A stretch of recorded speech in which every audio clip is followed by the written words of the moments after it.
Hello everyone and welcome to my review of Now That's What I Call Music 21. This album was released on April 4th, 2006 and contains 3 songs that hit number 1 on the Billboard Hot 100. This album has a lot of great songs, but it also has a lot of songs I would call mediocre, and I know I'm going to have some opinions that are opposite of the vast majority of music lovers. And this first song just so happens to be one of those opinions.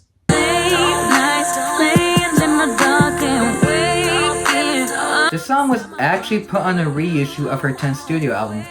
But as for the lyrics, they talk about the emotions felt by the protagonist after the loss of their relationship. The meaning of the song was never revealed, so it's up to the listener to interpret what the song means. As for my opinion, I know I cannot be the only one who listened to this and thought, why does this sound a lot like We Belong Together? Not only that, I don't really like that song, or this song for that matter. I hate how both sound like not much is going on in the song, and I never really liked how R&B and hip-hop soul get blended together. I know Carrie is a beloved singer, but I have yet to even find one song from her that I can say is good. This next song, however, made this slow song have a good sound to it. Nobody gonna love me better. I'ma stick with you forever. I was actually really surprised by how much I liked the song. So this song is about the group celebrating monogamous relationships. The song also got the group compared to other girl groups like Cover Girls, Sweet Sensation, and the Spice Girls. As for me, I really like the song. The pop R&B sound is something I didn't think I would like, but it actually does sound enjoyable to me. This is a perfect example of making a simple song sound really good. But as for a song I find pretty generic,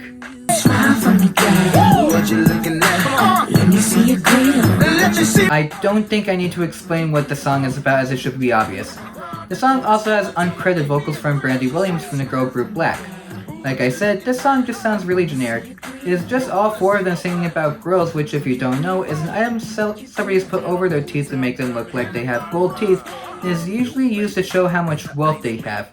This song also samples Slow Drip by Disney's Child, which actually makes sense in hindsight, but like I said, I think this is just another generic rap song. I can't really find anything enjoyable about it. However, at least the singers are not controversial, unlike...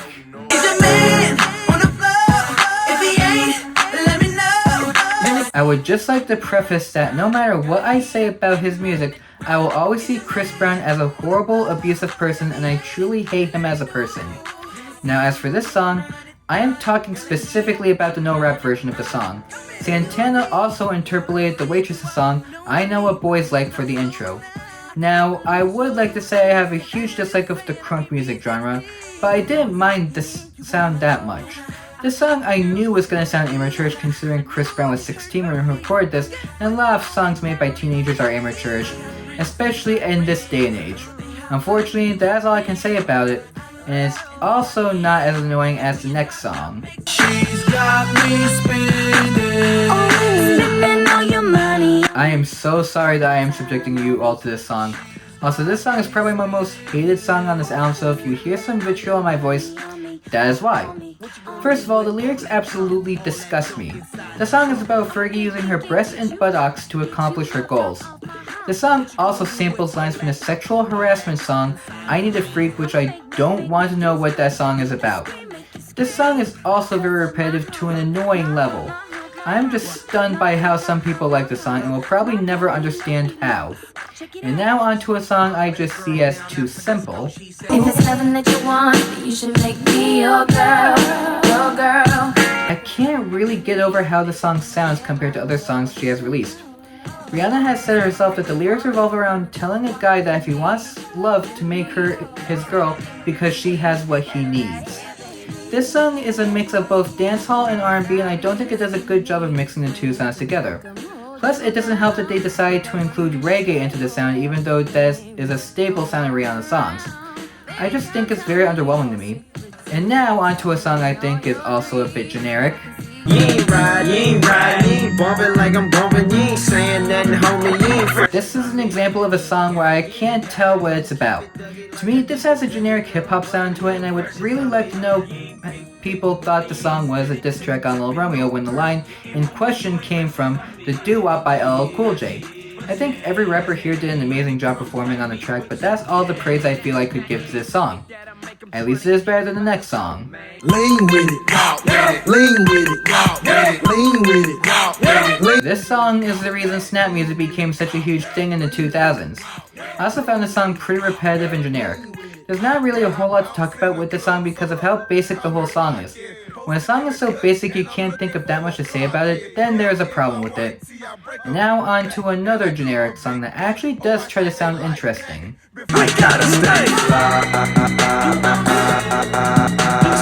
I actually never knew that this group started as a horrorcore group. The song samples Tell Me Why Has Our Love Turned Cold by Willie Hutch. Despite being another generic rap song to me, this song has a more interesting sound to it. To me, the sound is different from what I have heard in other hip-hop songs, and it really did intrigue me. Too bad the lyrics literally mean nothing to me and don't do anything interesting. Overall, good song, but very uninteresting lyrics, and now on to an artist I have never covered before. I'm sprung, dogs, you got me. Imagine how different T-Pain's career could have been if he never experimented with autotune on this song. I only say that because it has been proven that T-Pain is a great singer without autotune, and that has been proven. This song he wrote for his wife, Amber, which means this is more of a love song than a regular R&B song. For me, I didn't find myself interested in the song. I think it comes down to the sound this time. It doesn't sound interesting whatsoever, and even though it's a personal song from him, I don't really like it. It also doesn't help that most of the stuff I like from him comes from him being a featured artist.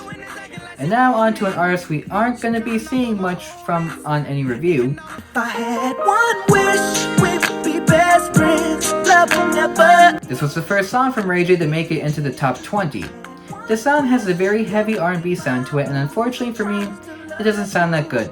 I do like the song better than the first time I heard it, but it would have to take years and possibly decades for me to fully enjoy it. If you're an R&B fan, you will probably enjoy it, but if not, it will go either way. And now on to an artist I gave a very positive response to last time.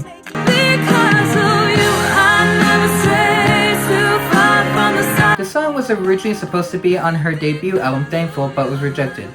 Clarkson actually polished the song with two members from the band Evanescence before it was added to Breakaway. Clarkson actually wrote this song at 16 years old to cope with the emotional distress of her parents' divorce. As for the lyrics, it explores the pain of Clarkson's deteriorating relationship with her father. As for me, I absolutely love this song. I love how it starts off soft before exploding in the chorus, and it perfectly shows off how much of a powerhouse vocalist Clarkson is. This is a great song that everyone needs to hear at least once because that's how good the song is. And now on to another well-known and loved song. Feel the rain on your skin. No one else can feel it for you. This song is potentially Bedingfield's most well-known song in the US, as well as one of the most played songs of 2006. This song was a song I really did like, but I became a lot cooler on it in recent years, so I don't like it as much as I used to. It is still a really good song, but with how much it is still played today, it just sounds a lot more simple to me than it used to. It is still a song I have a positive opinion of, but not as much as I used to. Now on to a song more known as a meme song, but I am not entertaining the meme.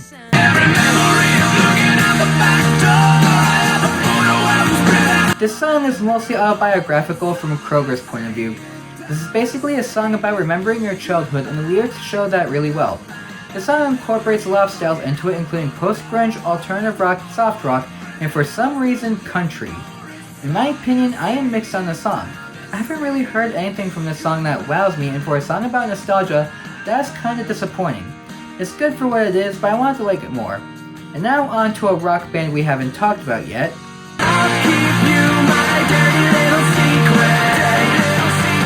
So this song wasn't inspired by anything, as the writers were in long-term relationships at the time. Because of that, they had to create some histrionics to write the song. It's obviously a rock love song if you listen to the lyrics well enough, but for some reason, the song struck a sour note with me. Maybe it's the fact that I never liked this band's music, and that includes this one. It's one of the more enjoyable songs, but this band's music just rubs me the wrong way. You just can't get into this song like others can. But if you want a rock song I do enjoy,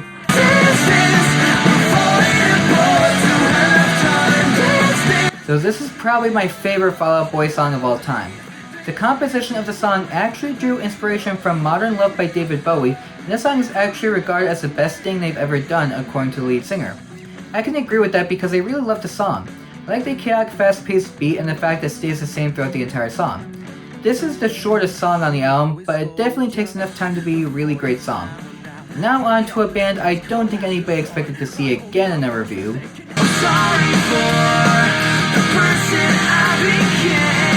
This song is Relient K's most successful single to date. This was made after the band's lead singer got into a feud with the band's bassist.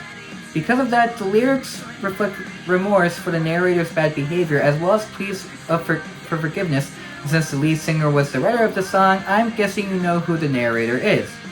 In my opinion, I like the song, but I like their previous song a lot more. Be My Escape just has something special that this song doesn't have, and because of that, it is really underwhelming. This is still a good song, but I have heard plenty like it before. And now on to another band you probably didn't expect to see for a third time.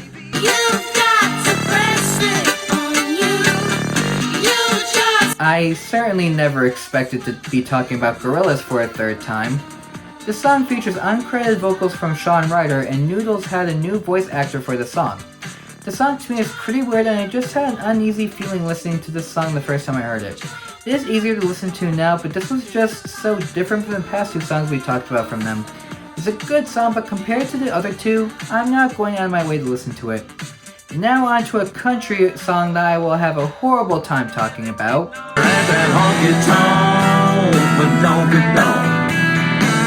I didn't even know bro country was a thing back in the 2000s.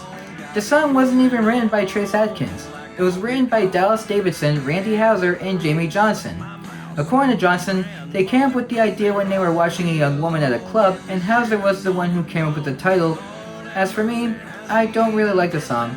I first started listening to music during the bro country movement, and this song recognizes the worst parts of it.